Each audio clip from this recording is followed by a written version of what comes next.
What's going on, all my fantasy basketball fans out there? It's Waiver Wire Queen, and welcome to the Score Fantasy Basketball Podcast. Today, I am going to recommend some players you should consider adding via the waiver wire in fantasy basketball. These players should be able to help your team going forward throughout the season. Remember that the roster percentage is based on a Yahoo platform. Nonetheless, these guys are available on all platforms and are must adds immediately. Make sure you hit the like button and subscribe to our YouTube channel so you stay connected with us throughout the week. And make sure you are staying ahead of your competition because we act, we don't react. We let the competition react. We've already made moves prior to players taking off. Let's get right into it. So Derrick Rose, I want to talk about Derrick Rose first. I'm happy for Derrick Rose. He has found a home with the New York Knicks. He has been playing well, and most importantly, he has stayed healthy. I'm a big Chicago Bulls fan, and you know the story with the injuries kind of derailed that situation out there. But he's with his man Tibbs. That is his favorite coach, and more importantly, Tibbs is always going to have Rose's back. Rose is rostered in over 48% of Yahoo leagues, which means he is still available. Tibbs trusts Rose more than probably any player on the New York Knicks roster because he knows that Rose is going to do whatever he asks of him. And that is important in a coach and a player's relationship. So Rose played 22 minutes the first game. He had 9 points, 4 rebounds, 5 assists, 1 block, and 1 steal, which is really good for a player who's going to come off your bench. On most nights, he's going to finish games. And that was a good game, I must add, against Boston. Very, very good game, which the Knicks end up winning. So kudos to the Knicks on that. And then second game, Rose played 24 minutes. He had 12 points and 7 assists. So you can expect Rose to be within that 20 to 24 point range in regards to fantasy points. And that is great production to have coming off your bench for a player in your starting lineup who maybe not playing well, or you may consider him because you have a player who is out due to injuries. COVID protocol, so many different reasons why Derrick Rose is an appealing option to have coming off your bench. So if you're looking for some help, just to add a player to your bench who can help you long term throughout the season, Derrick Rose is going to be a long term must add right now for your entire season. All right, y'all, let's talk about Will Barton. And Will Barton is a short term and a long term ad, and I'll explain to you why. So, Barton has a lot of opportunity right now for the uh, Denver Nuggets. You all know Jamal Murray is still out, hasn't returned yet, which means right now, in the short, Barton is going to be playing over 30 minutes a game and he's going to get shots. He's going to have a chance to drop 20 points, 6 rebounds, and 5 assists like he did in the Nuggets season opener. Key thing is with him right now, he's going to be playing over 30 minutes on most nights. And on most nights, he's going to be able to get involved on the offensive side of the ball. So consider adding him. And what I mean earlier is when I said the short term, you can expect the over the 30 minutes more opportunities to shoot the ball and create for himself on offense. Once Jamal Murray returns, he is going to most likely take a role on the bench, and Barton will still be able to come off the bench and maybe play 20-25 minutes, and you'll see those statistics go down. However, he is still a player that you would want to keep on your team because you don't know how the whole Murray situation is going to play out once he returns. So, short term, he's going to give you great value off of your bench. Long term, it's going to be good value. However, his potential is going to be capped because Murray will return. He's rostered right now in 49% of Yahoo leagues, which means he is still available and he is a must add because he is playing starter minutes and he is doing starter like things. Okay.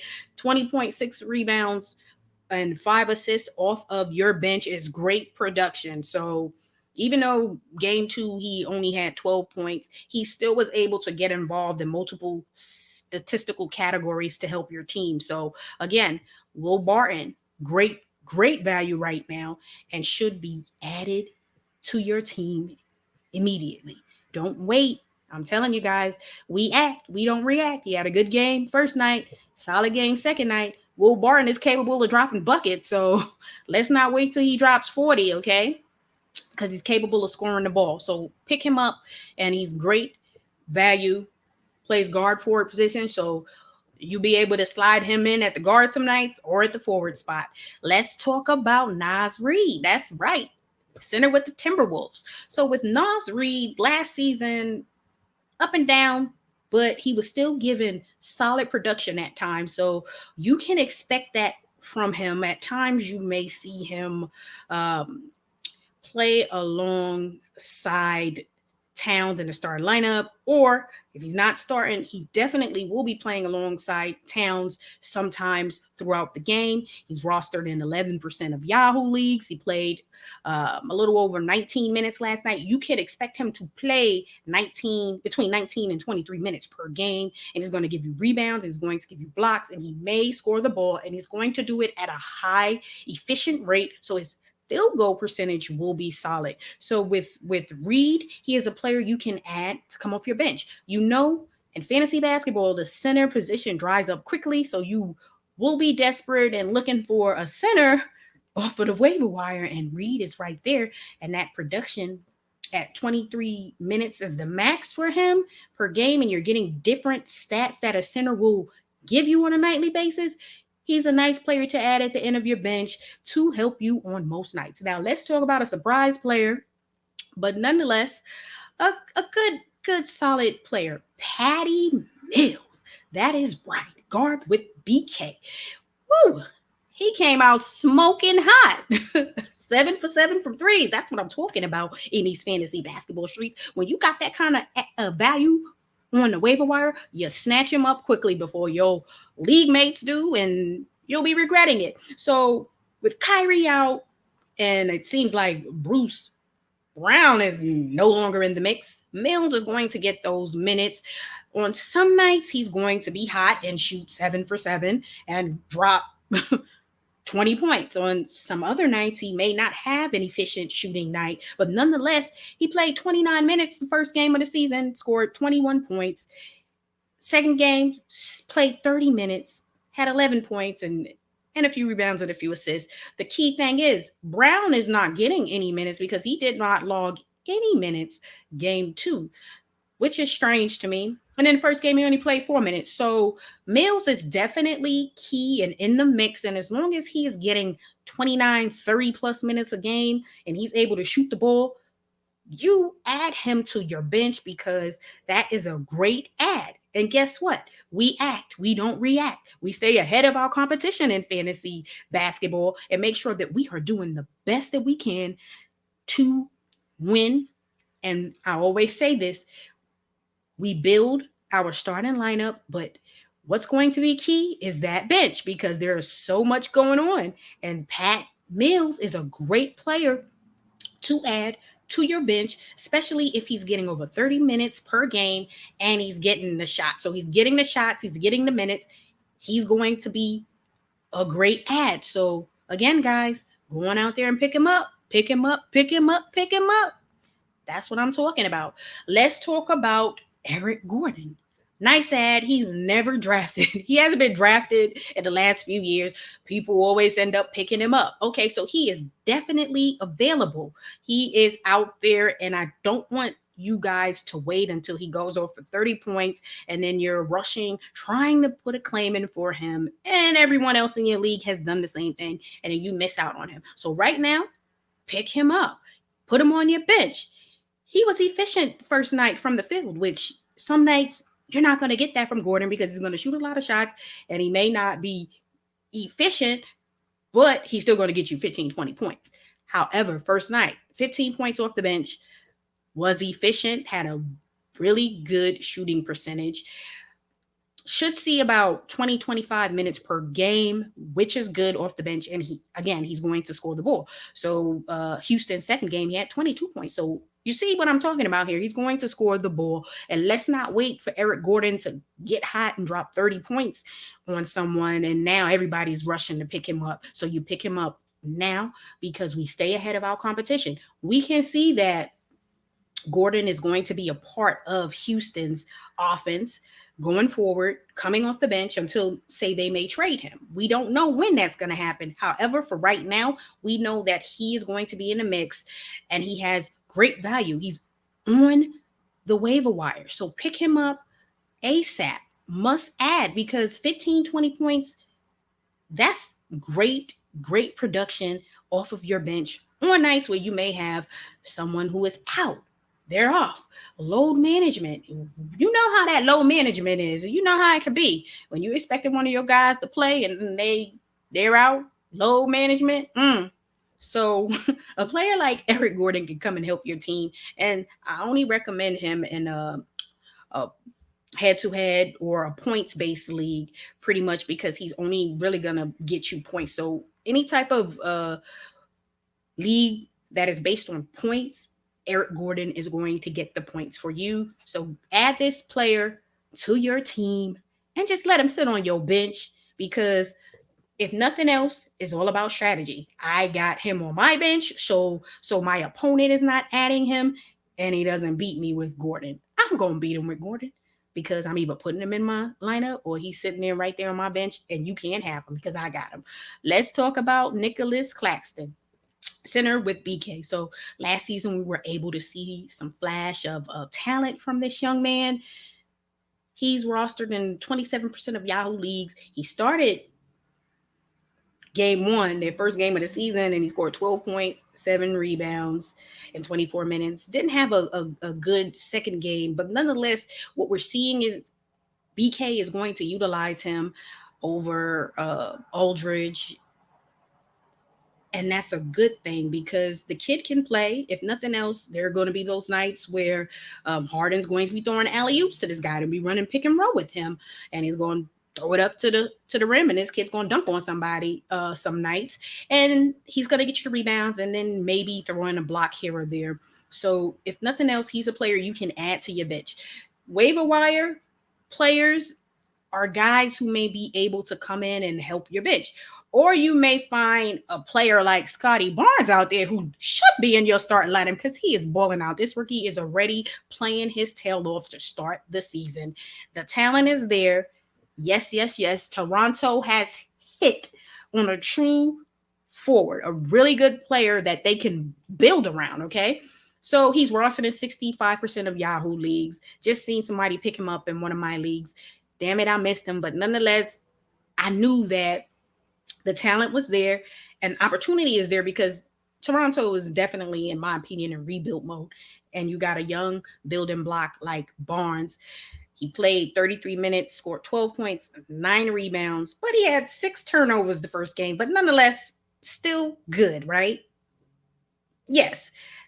Second game of the season, 25 points, 13 rebounds, 12 assists. That is excellent from a young rookie on a team in rebuild and who's going to have a lot of opportunity to play. So what do if you still have a chance to add Scottie Barnes? You go on and add him right now. You do not wait until he play again and drop 25 points, 13 rebounds again.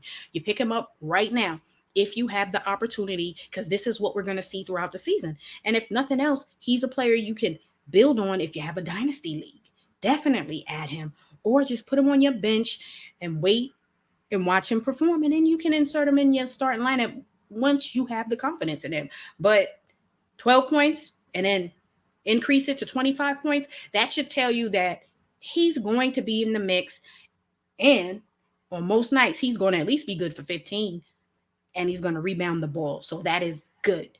Points and rebounds. Pick him up ASAP. Steven Adams, my surprise, he is always available too in most of the leagues I play in.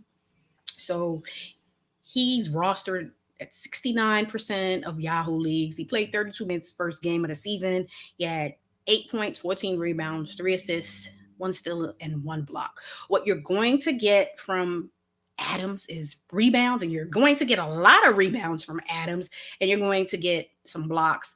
And then there are going to be those nights where he's going to get you 8 to 10 points. So the potential is there for a double-double and a high number of rebounds. So 14 rebounds is not a surprise to me from Adams, but my issue is seeing Adams consistently overlooked.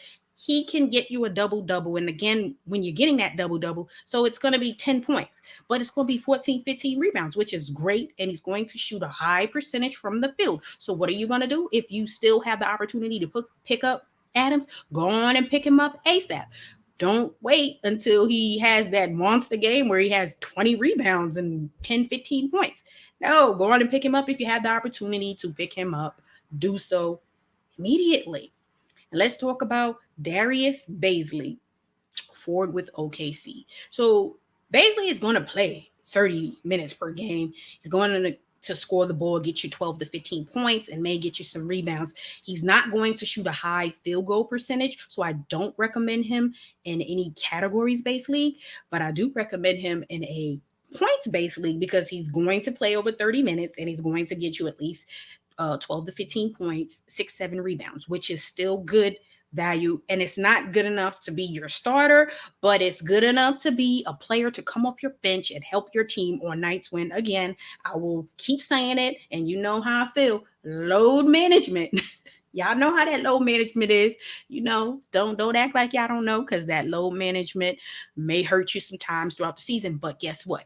It's not going to determine if we're going to win or lose, because we're going to stay ahead of our competition, because we got players like Darius Baisley, Derrick Rose, Scottie Barnes on our bench, and we're going to insert them in our starting lineup because we stay ahead of our competition and we are prepared and ready to win our league, or at least win every week and then get to the playoffs and win our league, because we are ahead of everyone. We're not waiting until someone drops 20, 30 points. We've already analyzed the situation. We peak game. We're like, ooh, Baisley's a good ad for our bench. He's going to get us 15 and 7 on most nights. And that is great production to come off your bench and help your team. Guys, I am telling you, these players I just talked about today are all great ads. Barnes has potential to be one of those players who may end up starting on most nights if you are struggling with certain players who are just not producing based on where you drafted them at, or players you're waiting to come back from injury. So consider these guys and make sure you hit that like button and subscribe for more of the Score Fantasy Basketball Podcast. And remember, when I am recommending players or for you to do something, just know that I'm doing it myself because I'm trying to win my fantasy basketball leagues as well. And again, the goal is to stay ahead of our competition in these fantasy basketball streets. Y'all have a great day. Peace.